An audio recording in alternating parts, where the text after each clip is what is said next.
नमस्कार दोस्तों, मैं नीरज नायक, सेठ वीरेंद्र कुमार महाविद्यालय गुढ़ा, नियामतपुर, जालौन। आज आपको बीएड सेकेंड ईयर समाजशास्त्र का द्वितीय पेपर पढ़ाएंगे। अभी आपने जैविक कारकों के बारे में पढ़ा पिछले वीडियो में। अब आपको पढ़ाएंगे जनसंख्यात्मक कारक, यानी कि 3 तरह के सामाजिक परिवर्तन में कारक होते हैं: जनसंख्यात्मक, जैविक और प्रौद्योगिकी कारक। आपने जैविक कारक पढ़ लिया, अब है जनसंख्यात्मक कारक। जनसंख्या और समाज का गहरा संबंध है। जनसंख्या ही समाज का आधार है, क्योंकि व्यक्तियों के बीच संबंधों की व्यवस्था ही समाज का निर्माण करती है। यानी अगर 2 व्यक्तियों के बीच या 4 व्यक्तियों के बीच कुछ संबंध होते हैं तो उसका समाज ही एक समाज का निर्माण करती है। समाज की निरंतरता भी जनसंख्या की निरंतरता के द्वारा ही बनी रहती है। इसी भांति समाज के आदर्श और मूल जनसंख्या को प्रभावित करते हैं। यानी कि समाज में अगर नियम बदलते हैं तो समाज जनसंख्या को परिवर्तित करेंगे, प्रभावित करेंगे तथा समाज को भी प्रभावित करेंगे। विवाह के समय आयु, संतान के प्रति दृष्टिकोण, भोजन संबंधी रीति रिवाज, समाज का शांतिप्रिय या युद्धप्रिय होना आदि जनसंख्या की मात्रा और रचना को प्रभावित करते हैं। यानी कि किस प्रकार की आपकी संतान के प्रति दृष्टिकोण है, किस प्रकार के आपके भोजन संबंधी रीति रिवाज है या समाज के रीति रिवाज हैं, कौन शांतिप्रिय है, कौन युद्धप्रिय है, ये जनसंख्या की मात्रा की और रचना को प्रभावित करते हैं। यानी कि अगर युद्धप्रिय हैं तो जनसंख्या पर कहीं ना कहीं असर पड़ेगा। किसी भी समाज की जनसंख्या में घटित होने वाला कोई भी परिवर्तन समाज को अवश्य प्रभावित करता है।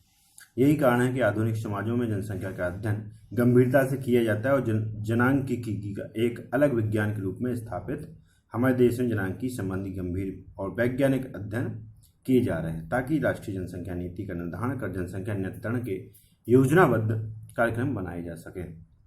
सामाजिक परिवर्तन में जनसंख्यात्मक कारक। सामाजिक परिवर्तन में जनसंख्यात्मक कारक। किसी भी समाज में हो रहे परिवर्तन को समझने के लिए जनसंख्यात्मक कारकों को समझना अनिवार्य है।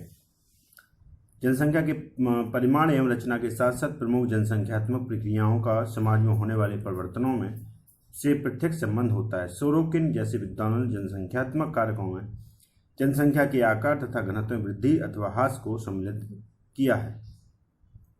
पहला कारक है जनसंख्या का परिमाण एवं रचना।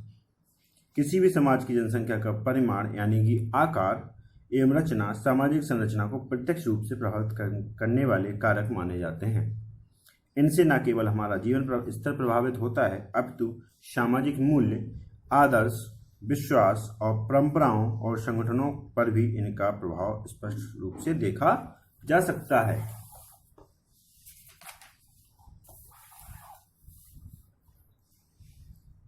जनसंख्या किसी भी समाज का स्थायित्व जनसंख्या की निरंतरता पर प्रभावित करता है, निर्भर करता है। अत्यधिक जनसंख्या के सामाजिक प्रभाव निर्धनता, बेरोजगारी तथा भुखमरी के रूप में सामने आते हैं। इससे न केवल खाद्य समस्या गंभीर हो जाती है, अपितु समाज का अस्तित्व ही खतरे में पड़ने लगता है।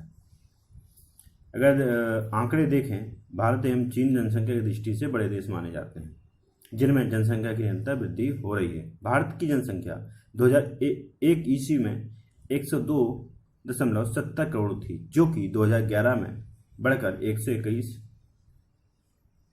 करोड़ के लगभग हो गई है। यह जनसंख्या विस्फोट की स्थिति ही कही जा सकती है। यानी कि भारत में जनसंख्या की गणना प्रत्येक 10 वर्ष में की जाती है, जो कि इस तेजी से बढ़ रही है कि इसको जनसंख्या विस्फोट कह सकते हैं। भारत में बढ़ती हुई जनसंख्या के सामाजिक प्रभाव भी स्पष्ट रूप में देखे जा सकते हैं। भूमि पर भार और घनत्व बढ़ गया और जमीन के दाम आसमान छूने लगे।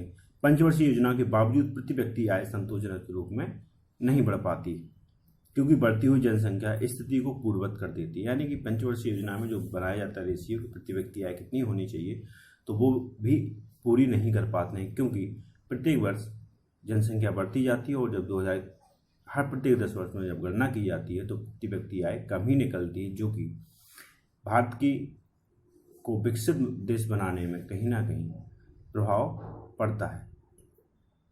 जनघनत्व जनघनत्व का अनुमान प्रति वर्ग किलोमीटर में जनसंख्या के आधार पर लगाया जाता है।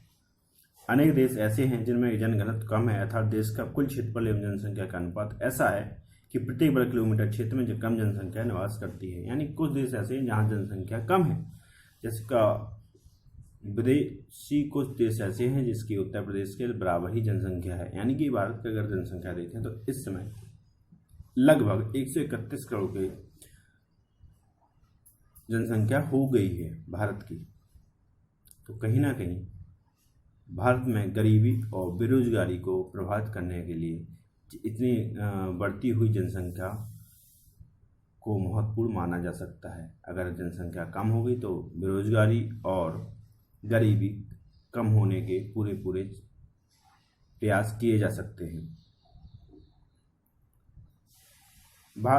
जनसंख्या के घनत्व सामाजिक परिवर्तन को प्रभावित करने वाला प्रमुख कारक माना जाता है। भारत में 1921 ईस्वी में जनसंख्या घनत्व प्रति वर्ग किलोमीटर 81 था। 1951 में 117 हो गया, 1971 में 178 हो गया, 1991 में 267 हो गया, 2001 में 334 था, जो कि 2011 ईस्वी में 382 हो गया। यानी कि जनसंख्या घनत्व 2011 में बढ़कर 382 हो गया और 1921 में था जनसंख्या घनत्व 81 किलोमीटर। तो इन रेशियो से भी पता चल जा सकता है कि भारत की जो जनसंख्या है वो कितनी तेज़ी से बढ़ रही है और जनघनत्व कितना तेज़ी से बढ़ रहा है कि प्रत्येक व्यक्ति के रहने का स्थान एक सीमित दायरे में बढ़ता जा रहा है। आयु संरचना। जनसंख्या की आयु संरचना से अभिप्राय कुल जनसंख्या के संदर्भ में विभिन्न आयु वर्गों में व्यक्तियों के अनुपात से है। आयु संरचना विकास के स्तरों में होने वाले परिवर्तनों के अनुसार बदलती रहती है। पहले निम्न स्तरीय चिकित्सा सुविधाओं, अकाल, युद्ध, संक्रामक रोगों के प्रकोप, जनसंख्या नीति तथा अनेक अन्य कारणों से जीवन अवधि अपेक्षाकृत कम थी। आयु संरचना का भी सामाजिक परिवर्तनों से गहरा संबंध है। आयु संरचना का भी सामाजिक संबंधों से गहरा संबंध है। आर्थिक विकास और समृद्धि की आयु संरचना से घनिष्ठ संबंध है। देश की संपूर्ण जनसंख्या 25 वर्ष तक के आयु वर्ग वाले लोगों का अनुपात लगभग आधा है। वृद्धों की संख्या में निरंतर वृद्धि हो रही है तथा देश की कुल जनसंख्या में 7.3% भागीदारी के साथ वृद्धों की कुल जनसंख्या 9 करोड़ तक पहुंच चुकी है। यानी कि भारत में वृद्धों की भी 9 करोड़ के लगभग जनसंख्या है और 25 वर्ष आयु वर्ग के लोगों की आयु आधी है। यानी कि जितने युवा वर्ग होंगे वो देश के विकास में कहीं ना कहीं सहयोग करेंगे। वृद्ध लोग ना तो देश के विकास स्तर को बढ़ा पाएंगे क्योंकि उनकी आय का कोई स्रोत नहीं होता है।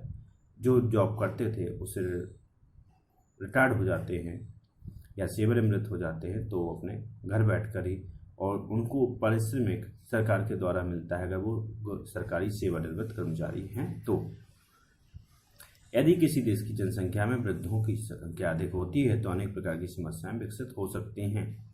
जैसे अगर वर्तमान में देखें तो कोविड-19 जो महामारी आई है कोरोना नामक, वो इटली में या अमेरिका जैसे देशों में जो बुजुर्ग लोग हैं उनके ऊपर ज़्यादा इफेक्ट किया है और यहाँ तक कि भारत में भी बुजुर्गों के ऊपर इफेक्ट करता है क्योंकि उनकी इम्यूनिटी और यंग जनरेशन यानी युवा लोगों की इम्यूनिटी में अंतर होता है।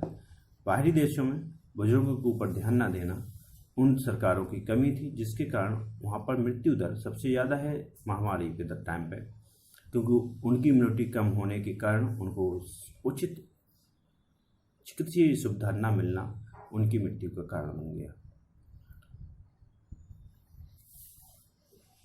लिंग अनुपात भी सामाजिक परिवर्तन के लिए उत्तरदायी कारक माना जाता है। यदि पुरुषों की तुलना में स्त्रियों का अनुपात कम होता है तो ऐसी मान्यताएं विकसित होती हैं जो स्त्रियों की स्थिति ऊंचा करने वाली होती हैं। दूसरी ओर यदि पुरुषों का अनुपात स्त्री की तुलना में अधिक होता है तो बहुपति जैसी प्रथाओं का प्रचलन स्त्रियों की स्थिति का हास का कारण बन जाता है। भारत में 1901 में प्रति वर्ष 1000 पुरुषों में 972 स्त्रियों की जनसंख्या थी, जबकि 1911 में 964 हो गई, 1921 में 955, 1931 में 950, 1941 में 945, 1951 में 946, 1961 में 941। 1971 में 930, 1981 में 934, 1991 में 929, 2001 में 933 रह गई। 2001 ईस्वी में यह थोड़ा बढ़कर 940 हो गया। यानी कि कहीं ना कहीं स्त्रियों और पुरुषों के अनुपात में प्रति 10 वर्ष में कहीं ना कहीं कमी होती गई 1901 से, और 2020 में 2011 में थोड़ी सी अनुपात बढ़ा था, जो कि 1000 पुरुषों पर 940 स्त्रियाँ हैं, जो कि एक दयनीय स्थिति के तौर पर देखा जा सकता है। महिलाओं को भी स्थिति बराबर होनी चाहिए, यानी कि लिंगानुपात समान होना चाहिए। शिशु लिंगानुपात 0 से 6 वर्ष की दृष्टि से अगर प्रति बालक देखा जाए 1000 पर, तो 914 बालिकाएं हैं। यानी कि अगर 1000 बालक हैं तो 914 बालिकाएं हैं। लिंगानुपात की दृष्टि से हरियाणा या पंजाब जैसे राज्यों में तो स्थिति बेहद और भी खराब है, क्योंकि वहाँ प्रति 1000 पुरुषों के पीछे स्त्रियों की संख्या निरंतर कम हो रही है, जो कि देश और राज्य के लिए, दोनों के लिए खराब है। इसलिए कोशिश की जाए। इस समय सबसे ज़्यादा समस्या है कन्या भ्रूण हत्याएं। गर्भ में ही कन्याओं की हत्या कर दी जाती है, चूँकि कारण भी बहुत हैं इसके। यानी पहला कारण हो जाता है उनकी सुरक्षा, बालिकाओं की सुरक्षा, क्योंकि आज के टाइम में हैवानियतों की कोई कमी नहीं है। कहीं ना कहीं बालिकाओं को आगे पढ़ने के लिए भी समस्या उत्पन्न हो जाती है, और उनको बाहर निकलने में भी समस्या हो जाती है। और दूसरा कारण है दहेज, यानी कि दहेज का दिन प्रतिदिन बढ़ना कहीं ना कहीं बालिकाओं की स्थिति को दर्शाता है, क्योंकि कोई भी पिता अपनी बालिका को या लड़की को दहेज के लिए उतना पैसा इकट्ठा नहीं कर पाता है, जिसके कारण वो उसे गर्भ में ही मार देता है।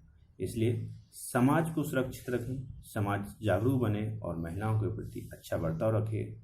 उसी में समाज का भी भला है और देश का भी भला है, क्योंकि आज इस समय लड़कियां शिक्षा के क्षेत्र में अच्छा कार्य कर रही हैं और देश के प्रत्येक क्षेत्र में कहीं ना कहीं उनकी भागीदारी पुरुषों के समान ही है। आज के लिए इतना ही। धन्यवाद।